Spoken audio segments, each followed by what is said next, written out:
Good afternoon, everyone. Welcome back to my channel. I'm Dr. K.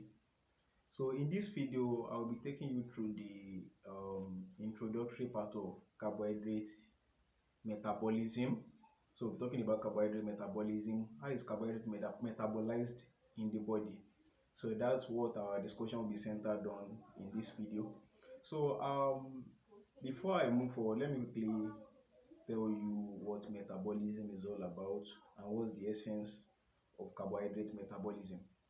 So when you're talking of metabolism, you are talking of the terms how substances in the body like carbohydrates, protein, all these molecules, how they are processed in our body.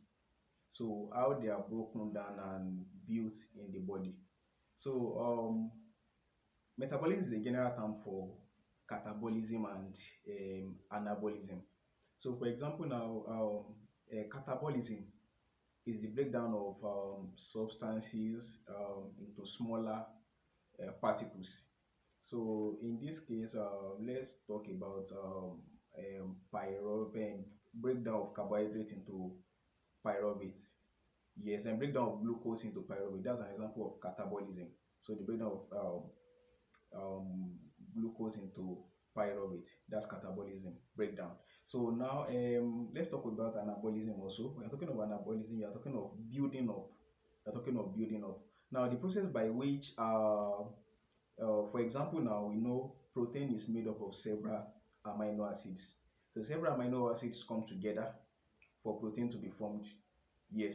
So this is an example of anabolism. This is building up bigger molecules from smaller ones. So that's that. So when we talk of the word bioenergetics too, so let me tell you in metabolism of substances, for example, as we'll discuss later the metabolism of fats, metabolism of lipid, metabolism of proteins, and metabolism of some other macromolecules in the body. Now, there's something we call bioenergetics.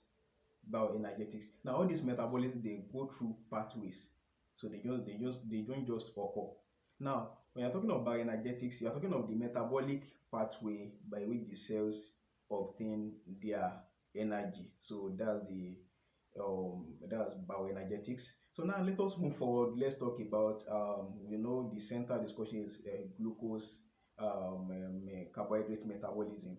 Yes, carbohydrate metabolism. So now for carbohydrate to be metabolized, it has to be taken into the body first. That's one of the very first steps. So for example, now when you take a food involving carbohydrates, after digestion, it will digest to form glucose.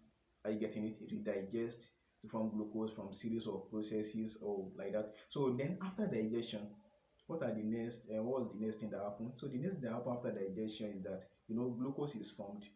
Are you get what I'm saying? Now when glucose is formed, you do not just get energy from glucose directly.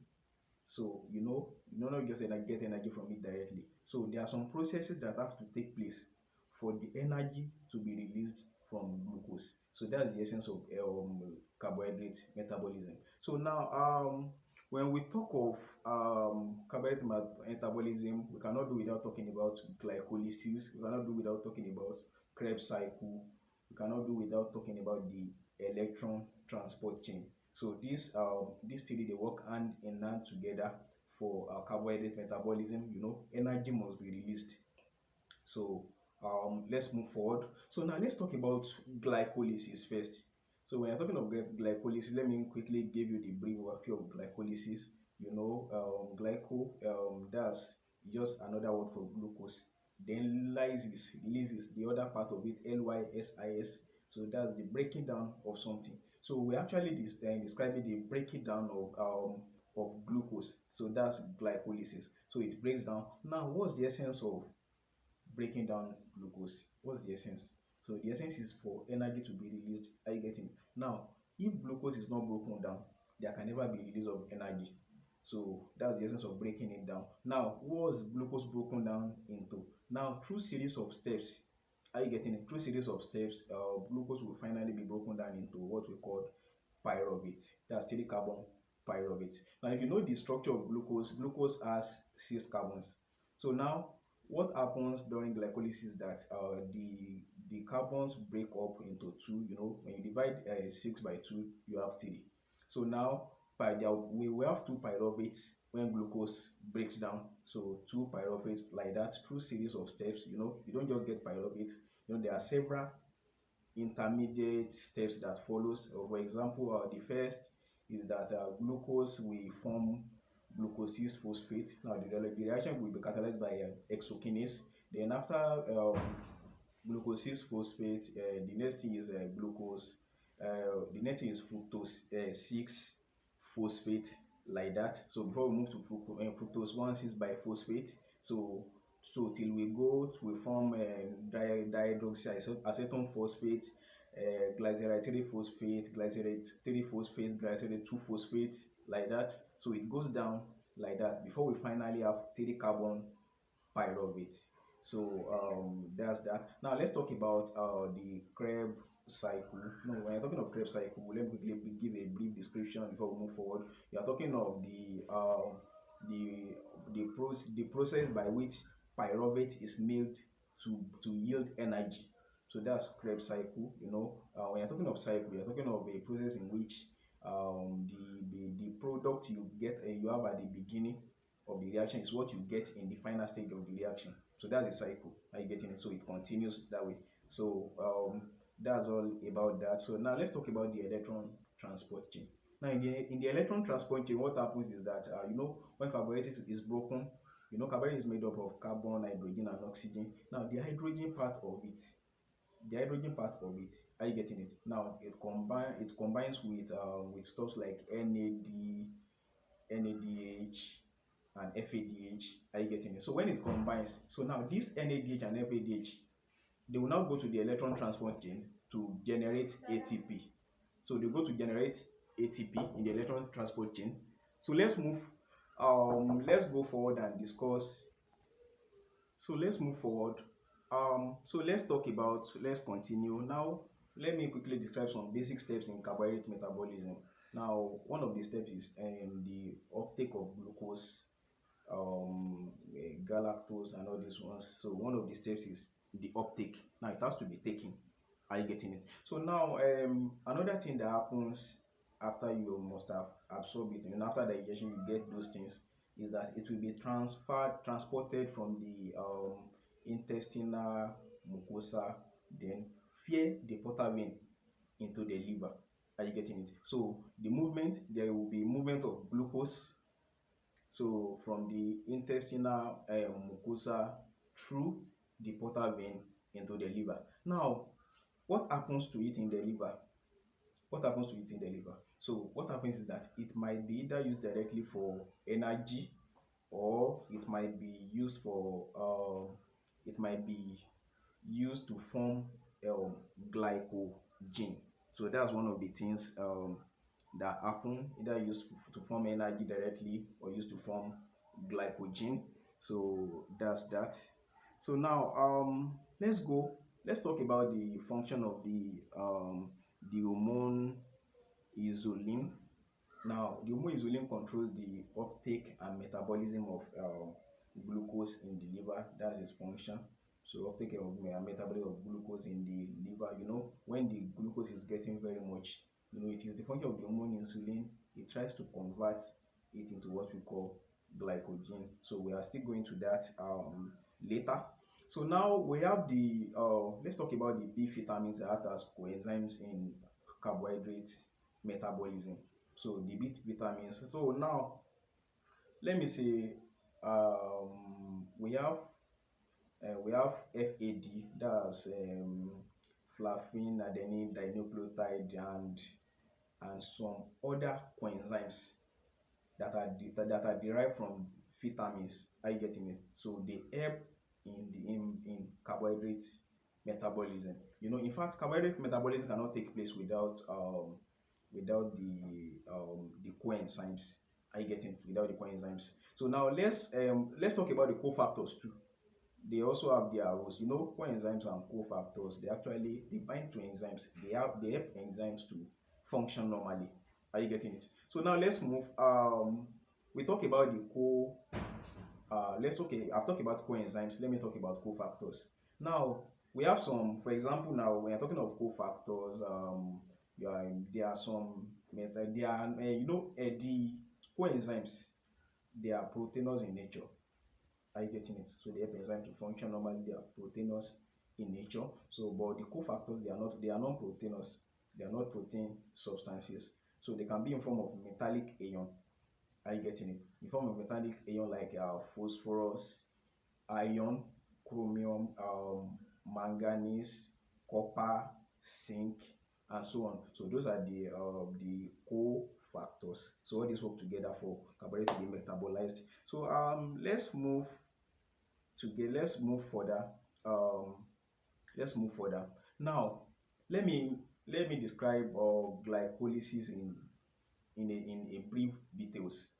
So I mentioned earlier, I've discussed about it briefly earlier. So now, I said it's the breaking down of glucose. So, and I mentioned the several intermediates that took place in glycolysis. Now, this is it. This is what happened during glycolysis.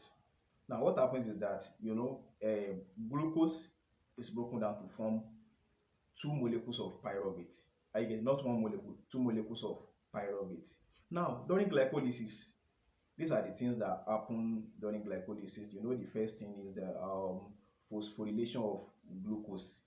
Are you getting it? With the use of ATP. Now, what happens? What happens is that ATP is used for this process to occur. Without the use of ATP, there cannot be carbohydrate metabolism. There cannot be breakdown of glucose.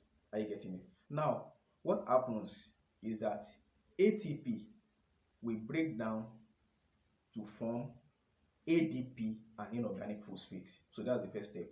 And what's ADP? That's adenosine diphosphate. ATP is adenosine triphosphate. Now ATP is having three phosphate, while ADP is having two phosphate. Are you getting it? So ATP will break down to form adenosine diphosphate and inorganic phosphate. So it will bind with the glucose to form glucose 6 phosphate.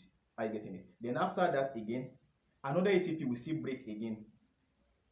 So we have ADP and inorganic phosphate. Are you getting it? So when it breaks down like that, what happens is that glucose 6 phosphate will yield fructose 6 phosphate. So that's that. Now it goes on and on. We have fructose 1,6 biphosphate. Are you getting it? Oh, sorry, there is an error here. Now, after the formation of glucose 6 phosphate, what the next thing that will happen is that there will be fructose 6 phosphate. Are you getting it? Now, it is this fructose 6 phosphate that will undergo phosphorylation again. That is, ATP will break down to ADP and inorganic phosphate. So I will be joined to the fructose 6 phosphate, then we have fructose 1,6 biphosphate. So it continues like that. Are you getting it? So till finally we have 3 carbon pyruvate. Now, so take note of that. Now let me quickly describe what happens in during glycolysis. During glycolysis, a total of 4 ATPs are formed. During glycolysis, a total of 4 ATPs are formed. So then we have a total of 2 NADH. A total of 2 NADH. Let's describe it in details. A total of 4 ATPs, a total of 2 NADH. That's what happens. And yes. So now, what happens? Now, what is the total energy yield in glycolysis? Now let's calculate. I said a total of 4 ATP is formed during glycolysis, while a total of 2 NADH is formed during glycolysis. Now, the 4 ATPs formed. Now, don't forget that for glucose was phosphorylated to form glucose 6 phosphate. Are you getting it? So 1 ATP was used for that process. So now the other process that occurs is that glucose 6 phosphate. Fructose 6 phosphate was also phosphorylated to form fructose 1,6 biphosphate. Another ATP was used also in this. So making a total of 2 ATP that was used. Are you getting it? It's as if you borrow money to start a business, and you have to pay back the capital. Are you getting it? Let's say so now don't forget I said 4 ATP was formed, but for these 4 ATPs to be formed, 2 ATPs were used for them to be formed. Are you getting it? Now these 2 ATP has to be paid back. So the 2 ATPs used for the phosphorylation, when you subtract from the previous 2 ATP and the previous the 4 ATP gotten, then you have 2 ATPs. Now I said a total of 2 NADH was produced. Now 1 NADH is equivalent to 3 ATPs. Are you getting it? So the 2 NADH will yield 6 ATPs. So when you add it with the 2 ATPs you have down, then you have a total of 8 ATPs. So that's what you get in the process. That's what you get in that. So I will continue in another video the explanation of the Krebs, the glycolysis we have been discussing. Thank you.